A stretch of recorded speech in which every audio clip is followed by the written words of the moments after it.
This is a continuation of a YouTube teaching, and I know many of you have been following my last teachings on YouTube,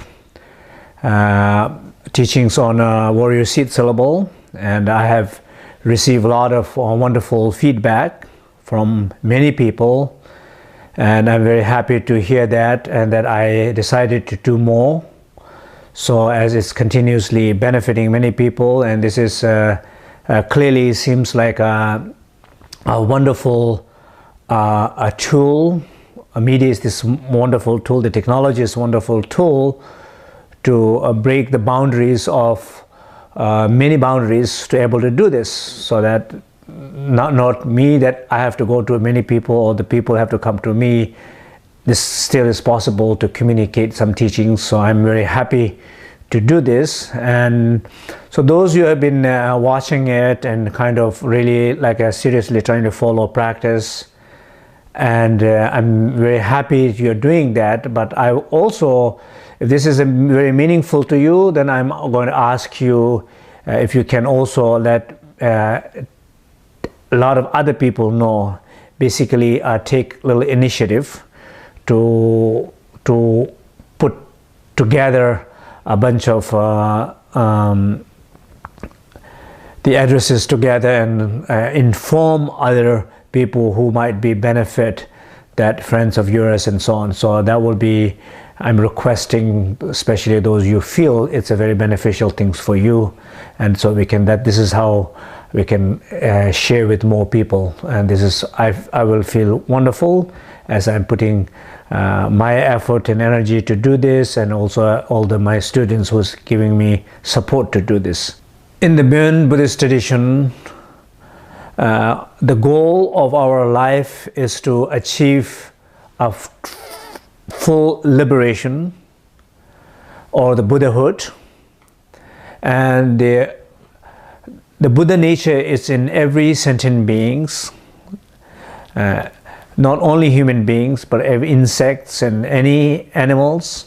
We all have the same Buddha nature, and our life is, the meaning of this life, important part of the meaning of this life is to achieve that.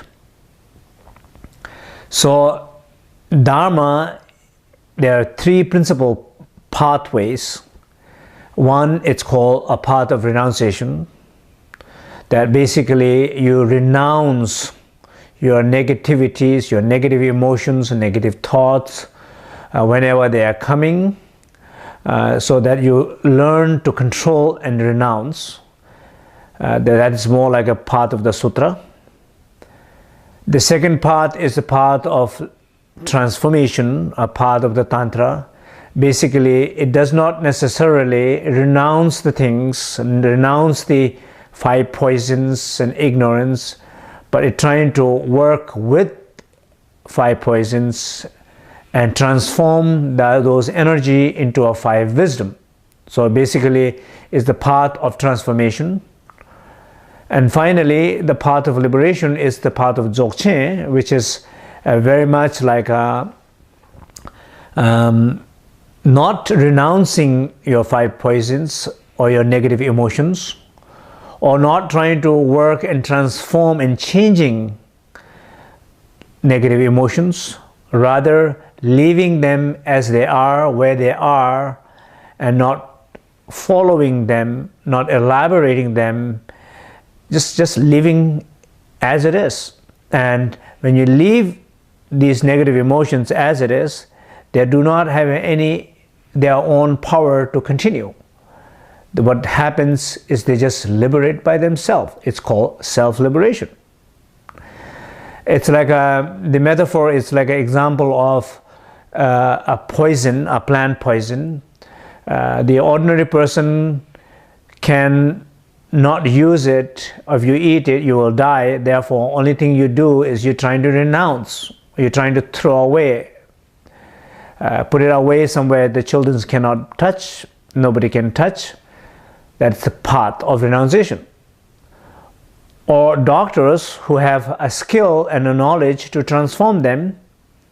So a doctor adds some other medicinal plants and transform that poison into a medicine and heals the sickness.